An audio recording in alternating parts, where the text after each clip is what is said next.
Every collector has their niche, something they're very specifically drawn to, be it a character, a company, a brand, or even a very specific kind of figure.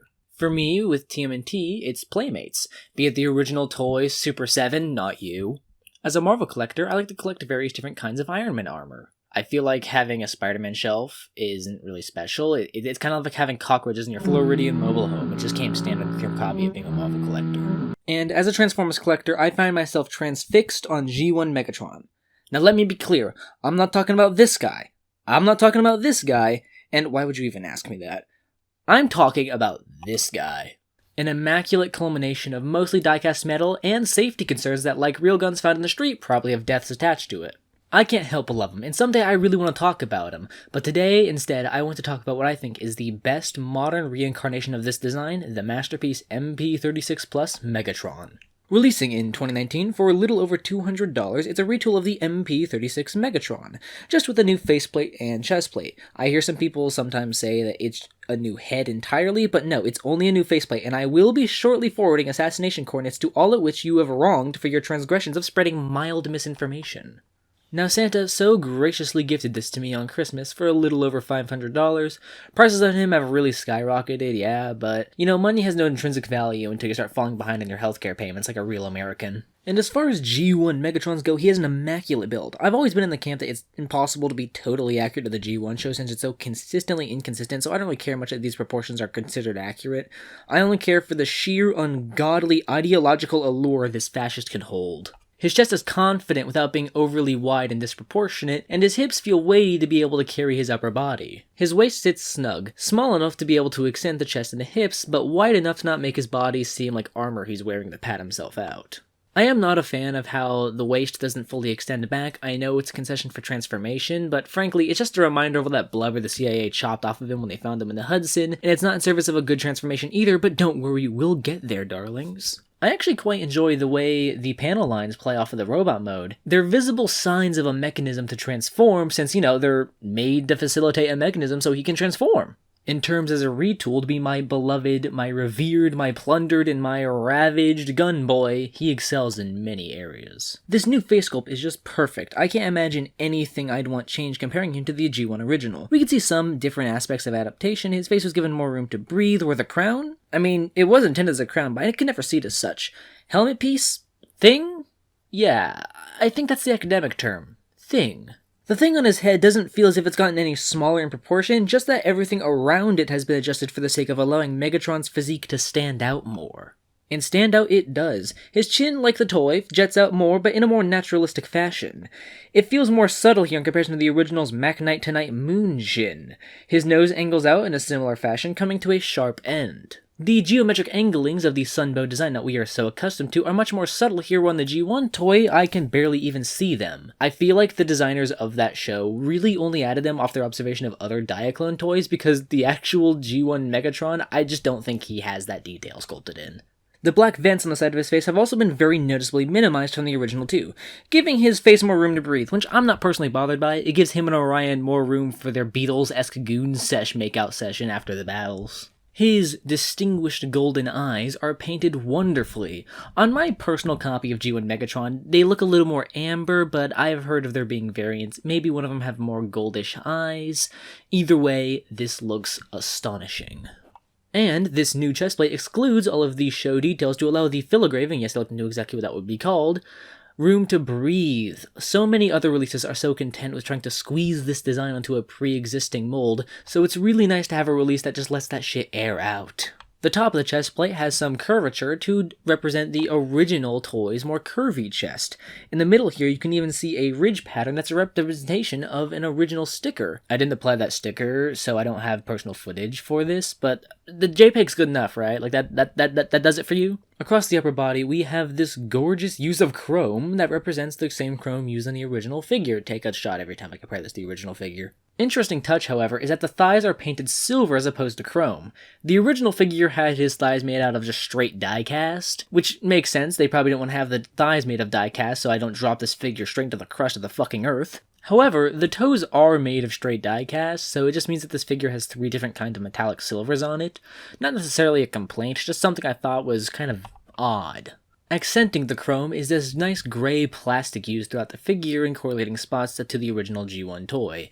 I used to be kind of against its usage. I thought it would be maybe just be better just to use silver. That feels a little more in line with the original intent of the figure. But upon having them in hand, I am just smitten with this. It helps create a nice subtle contrast here that I think would have been missing otherwise. Interestingly enough, on the bicep area, this gray plastic is also used where on the original toy that was chrome. I imagine this was done due to the paint chipping concerns, but it adds a nice color separation here. On the waist section, we can see this darling blood red paint used, and like moth to a flame, I am just in love with it. However, interestingly, this shiny red is not used for the forearms and inner calves, which is kind of disappointing. To add, these portions aren't resculpted to include the sticker details, they're just kind of decoed on. Ordinarily, I wouldn't note something like that, but they resculpted Nightbird's ass to be bigger. Given how good the new chest and faceplate are, it would have really brought this robot mode home, but as it stands, these portions are not as impressive as the torso. Coming back to the chrome, it is just beautiful when the light hits it just right, but when not, it could often drown out the chest, including the Decepticon logo. I'm not sure if there's such thing as a weaker application of chrome, I'm not a fucking chemist. However, maybe that would have been nice, or a potentially shiny purple used for the Decepticon logo, maybe even a holographic one. Granted, the original Decepticon stickers for G1 toys weren't shiny, but the original Megatron toy had a penis, so I'm not really concerned in that regard. I think it would only really make the figure better by allowing the symbol to stick out no matter the lighting conditions. The original avoided this issue on behalf of using stickers, or maybe it is a lighter application of chrome, I don't know, please let me go, I want to see my family! Here's something though, now that we have both toys side by side, did you notice a major inaccuracy? I'll wait.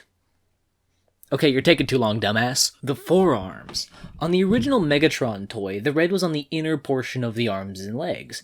This was so the red would always be on the inside of the gun, but also that no matter what angle you were looking at the toy from, you would always see this color. On the MP version, the red on the forearms are on the outer portion instead.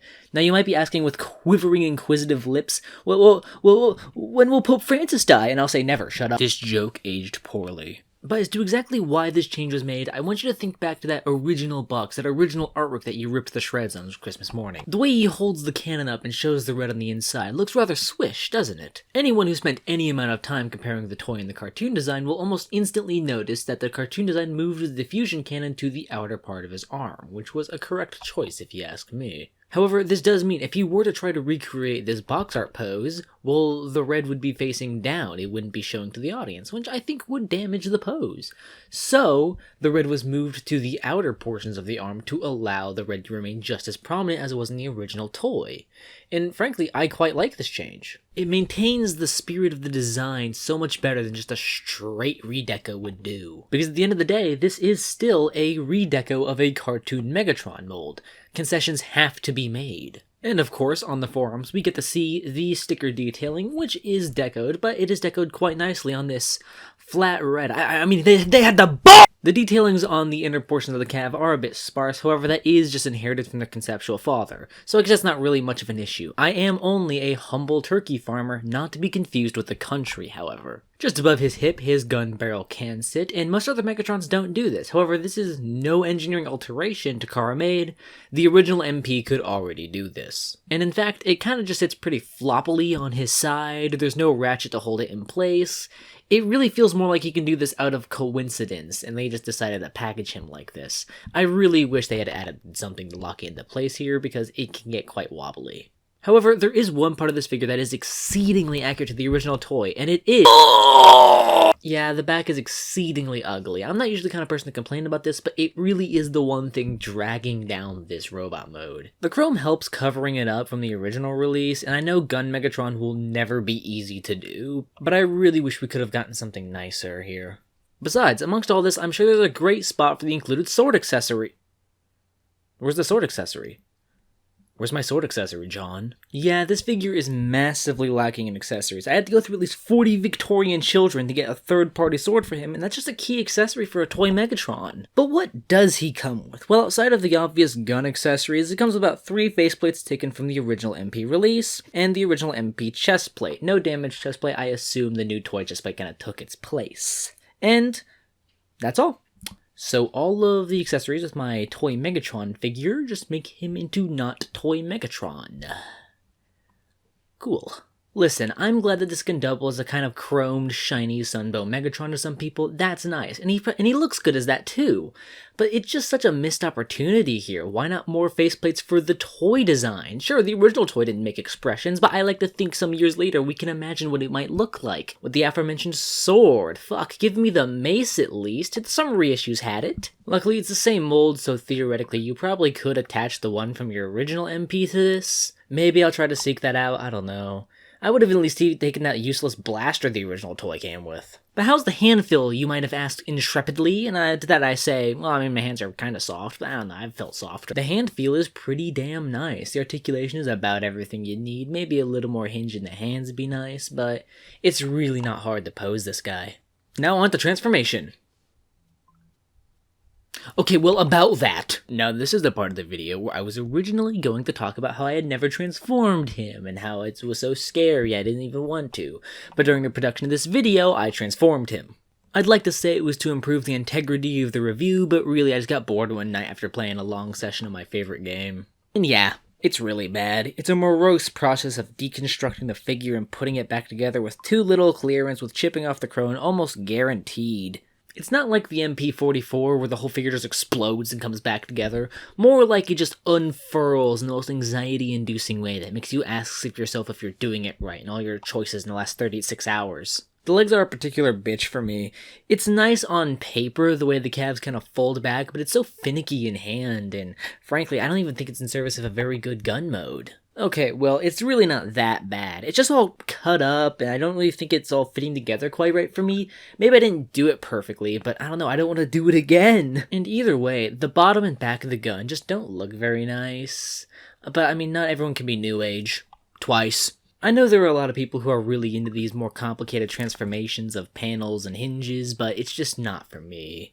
And I don't think we'd be complaining if this was a more optimized process. So do I recommend this whorish harlequin? Well, yes, but with some caveats. If you're a fan of the G1 toy like I am, he's a must-have. I mean, he's the best offering for this design on the market right now, and yes, I will talk about him later. And if you're just a general fan of G1 toys, sure, if you have the money to spend and you're an MP collector. But otherwise, you're paying a lot of money for an overly complex transformation that is lacking in accessories but a great robot mode. If he's something that really appeals to you the way he appeals to me, then yeah, he's well worth whatever price.